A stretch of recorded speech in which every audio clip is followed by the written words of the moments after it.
Hello out there, all you fine ghouls and goblins, and welcome on back to the fog. I'm Taylor, your casual crypt keeper, but you already knew that. And today I've got something for you. We're headed back down to the Lone Star State to rustle up most of the haunted sites you can shake a stick at. I'm gonna do my best not to try and, imitate a southern drawl through this whole video, but I really cannot promise anything. Get yourself ready for the top 5 scary places in Texas hiding demonic entities. Now you let me know down below if there's any great haunted spots or folk tales from your state or city. I think we could get a whole haunted road trip of the states going on. Alright, let's dive on in. Number 5, the Lexington. If you're a Texas native, then you probably don't need much introduction to the USS Lexington. Formerly known as the Blue Ghost, the decommissioned aircraft carrier now stands as a museum, and it's thought by some to hold a lot more than some old war relics and stories. It might just contain some old souls who've never quite left its service. The museum's director of operations, Charles Russell, claims that the museum receives hundreds upon hundreds of reports of supernatural and inexplicable activity and sightings every single year. Most famous among them is a benevolent ghost dressed in a sailor's uniform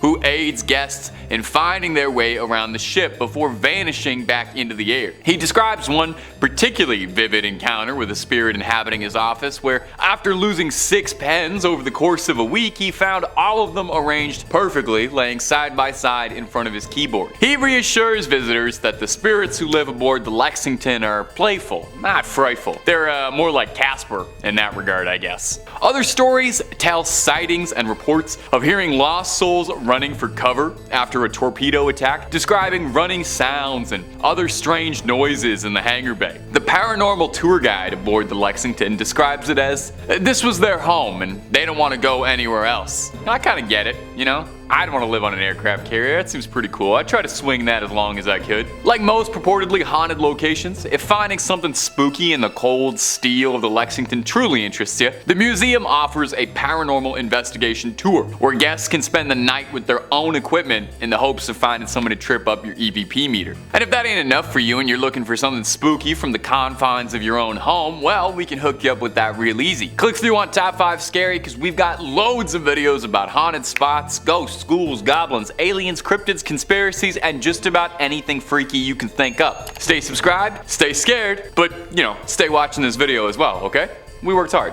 Number 4, La Carafe. La Carafe up in Houston looks unassuming at first. Looks like a pretty typical dive bar experience. Looks nice though, I definitely would like to go. But if you believe the rumors, allegedly this is one of the most haunted buildings in the entire state. The bar also is one of the oldest buildings in Texas as well, having been initially built sometime in the early 1800s. It's seen life as quite a few things: a pharmacy, an apothecary, a bakery, and eventually La Carafe. So it's not too surprising that in all of its years of service, picked up a few guests who aren't ready to pay the bill and leave just yet. Many regular customers have a ghost story to tell you, as well as the bartenders. Many report strange noises, a glass breaking mysteriously, some even seeing lipstick stains on a glass they're drinking from appear out of nowhere. Do ghosts have germs? Is it safe to share a drink with a ghost? I don't know if I would do that unless we got to know each other a bit first, and then hey, anything can happen. I'm open. The bar is said to be haunted by a former tender named Carl, who frequent guests claim they can hear shouting out for last call still years after passing the bar. Some claim they can see Carl's silhouette through his second-floor window.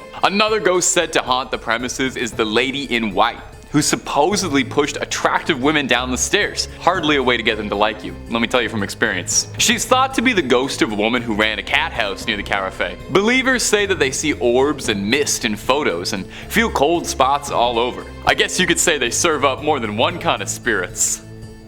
I'll see myself out. I'm sorry, that's not my best work. If you're ever in Houston and looking for a bit of spooky ambiance, definitely check out the Carafe and all of its otherworldly guests. Just make sure to tip your ghost about 15%. Number 3, the Driskill Hotel. The Driskill Hotel is another shining spot in the state, said to be a hotbed of paranormal activity. Lone Star State, Lone Scare State, more like. With how many ghosts are said to live in this place, it's hard to imagine that you'd even be able to get a free room. One of the more notable ones is the owner, the cowboy Jesse Driskill himself, who built the place originally. Shortly after the hotel's construction, it's said that Jesse came under very hard times. So, desperate for money, Jesse gambled away the deed to the hotel in a game of cards, and was forever swallowed by this guilt, losing his cherished prize. It's said his spirit still resides in this hotel, in the room looking out at 6th Street and Brazos. A consultant once reported looking out of the window in this room and seeing a man dressed in old western attire, puffing a cigar, asking, "Hey fella, what are you doing in my room?" When he flicked the lights on and off to make sure he wasn't seeing what he thought he'd seen, the varmint disappeared, leaving behind only a trail of smoke. Another notable ghost guests like to talk about is the Bride, the ghost of a distraught woman who ended her life in the early 1990s after her wedding was called off, as she blew through all her money in a desperate coping attempt. I get it. Guests say that they see her ghost towing bags up and down the halls of the hotel, still running mad. Now I'll leave you with one last good spooky story out of the Driskill. There was actually so many for this one. Definitely read up on it at home or visit if you're nearby. It seems like there's a lot going on. There's a painting on the 5th floor. It's a painting of a little girl holding a bouquet of flowers in one hand and a letter in the other. Paranormal enthusiasts claim that this painting is the daughter of a US senator who passed away in a freak accident at the hotel, and her spirit lingers on in the canvas. Guests claim that they can feel something tugging at their coats or legs when they walk on by.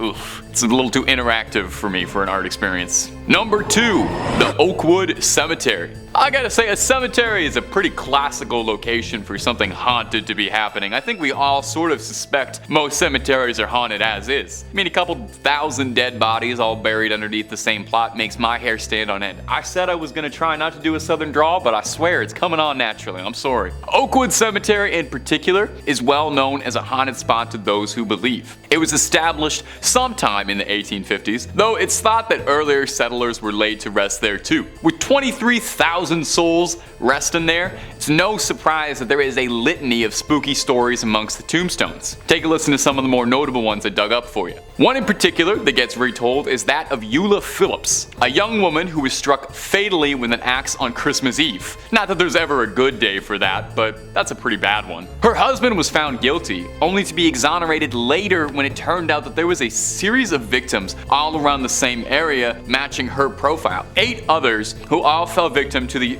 this is unbelievable that any newspaper ever printed this name, the Servant Girl Annihilator.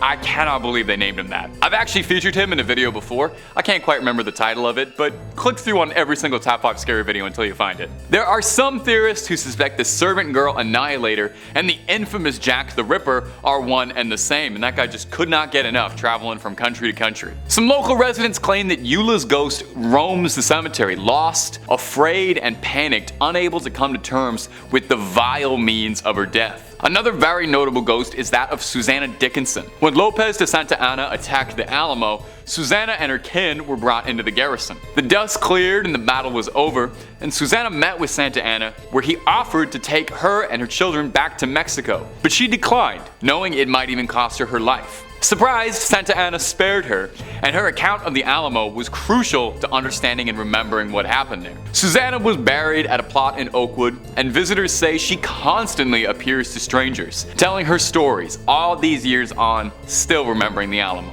And number 1, Yorktown Memorial Hospital. About 80 miles southeast of San Antonio is Yorktown, a small community with a population that barely exceeds a couple thousand. Probably a good reason for that, because if the legends are to be believed, the hauntings at the Yorktown Memorial Hospital might be keeping people away. The hospital was built in 1951, where it operated for a bit, and was eventually took over by the Felician Sisters of the Roman Catholic Church, who kept the place running until late 1986 when it was abandoned. Where it still sits today, almost as if nothing's happened. It looks like everybody just packed up and left. It's said that over 2,000 people call Yorktown their final resting spot, with 500 of those all occurring during the small tenure of the nuns running the hospital. These days, of course, the hospital's sickly lime green walls don't really see a lot of patients. Mostly just ghost hunters and seekers of the paranormal looking for something lurking left behind. And if the stories are true, this place is filled with restless ghosts. Explorers report everything from disembodied voices to sounds of wheelchairs creaking,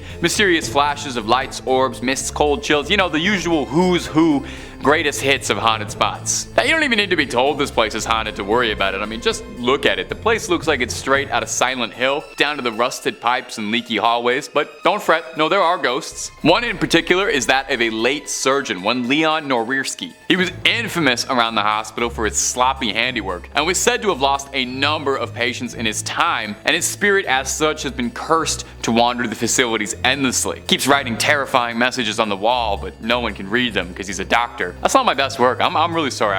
Some of these should have stayed on the writing board. Another infamous ghost is that of Sally, a young girl who's said to still live in the hospital's halls, heard happily playing, jovially dancing around, and even asking explorers to read her favorite story when she encounters them. I hope someone takes her up on that. Not me though, nothing personal. I just have like a policy about not reading stories to ghosts. Well, that's about all she wrote for this one now. You take it easy now, my ghouls and goblins. You creep on creeping on, and I'll see you in the next one, provided no old gunslingers ghosts come to take me back to the grave.